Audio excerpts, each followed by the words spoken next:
Hey guys, how's it going? Merry Christmas and Happy New Year to everybody's watching. But today we are not going to talk about anything related to Christmas or next year.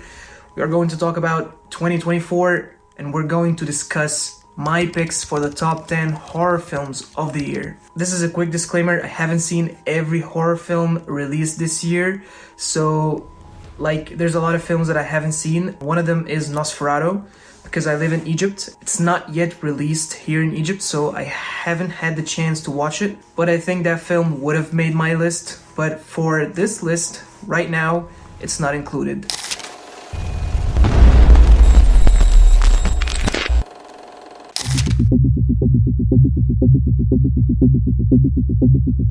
At number 10, stop motion. When I first watched this film, I never thought it would make my list, but here it is. I loved how they implemented a lot of stop motion animation in a lot of sequences in this film, and I loved how they used this technique in storytelling as well. So the film is actually really interesting because they're using something new to the horror genre, and it also has a creepy dark story which works amazing with the stop motion sequences, and I think stop motion is one of the most creative films of the year, and I think you should check it.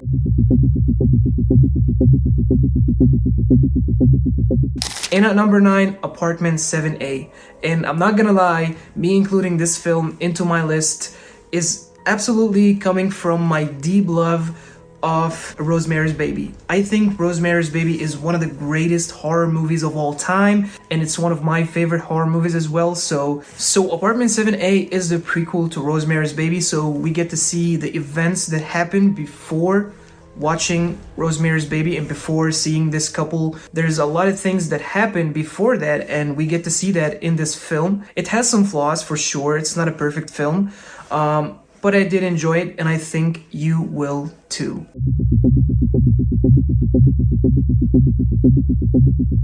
And at number 8, Smile 2. Again, this one, I never thought I would include it because I really hated the first one, and I thought the first one was a shitty movie. For all of you guys out there who loved Smile, I'm sorry for you, but I think Smile, the first one, is just, it's really shitty. I'm not gonna lie, I would give full mark to the marketing team that worked on Smile 1, but Smile 2 is a lot better film than the first one, which honestly had potential to be a lot better film, but overall Smile 2 was a good horror movie.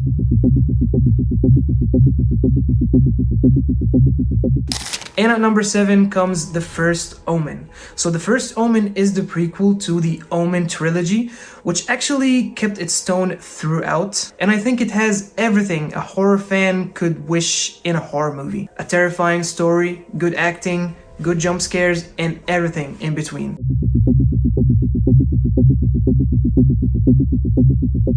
And at number 6 comes Odity.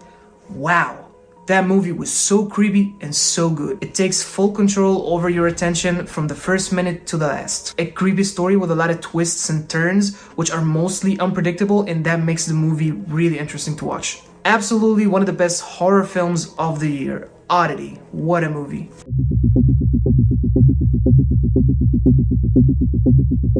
And at number 5 comes Speak No Evil. So Speak No Evil is an American remake of a Danish film with the same name, Speak No Evil, which came out 2 years ago. Although Speak No Evil is a scene-to-scene remake, they've made a lot of alterations to the ending, which makes it not a really dark ending like the Danish one, which a lot of people loved. But in return, it actually lost that dark, creepy, depressive ending which the Danish one had.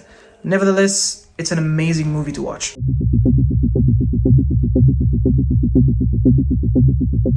And at number 4, people's favorite, The Substance. This movie literally pumped air into the lungs of the body horror subgenre. The Substance makes you really uncomfortable in your own skin and tests your nerves to the limits. Absolutely deserved one of the best horror movies of the year.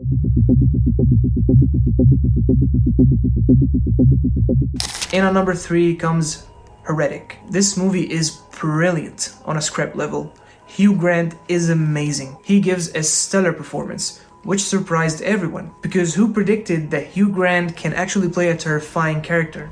No one. Yeah, great movie with great characters which are put in a lot of situations where they question everything, even their own beliefs and their past and their history and whatever.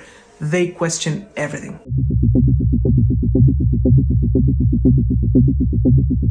And on number 2, Longlegs. Oh my god, Longlegs is just brilliant. So this movie honestly would have been my number 1 pick, and I really had a hard time choosing between Longlegs and my first pick. This subgenre is really hard to make and really hard to find. So when it's done in a good way, like we see in Longlegs, you need to appreciate everybody who worked on that project. Stellar story, stellar directing, stellar cinematography, stellar performances from everybody, especially Nicolas Cage, which I think he's picking up the pieces and climbing his way up the ladder of Hollywood after his fall. And please guys, just don't compare Longlegs to Seven. This is a really different film.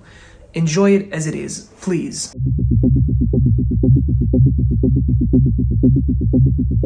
And at number 1, Late Night with the Devil. This is simply the most entertaining horror movie that I've seen this year. Late Night with the Devil is not the most terrifying horror film of the year, but surely is my favorite. It's basically shot in a way that makes you feel like you're in the 70s, in a cozy night at home watching a late night show, discovering dark stuff and unveiling deep secrets at the same time, questioning supernatural forces and demon possession and a lot more. With an ending that might not please everybody, but I think Late Night with the Devil was the most entertaining horror film of the year, and I really did enjoy it a lot. And by that, we reached the end of this video. Thank you so much for watching.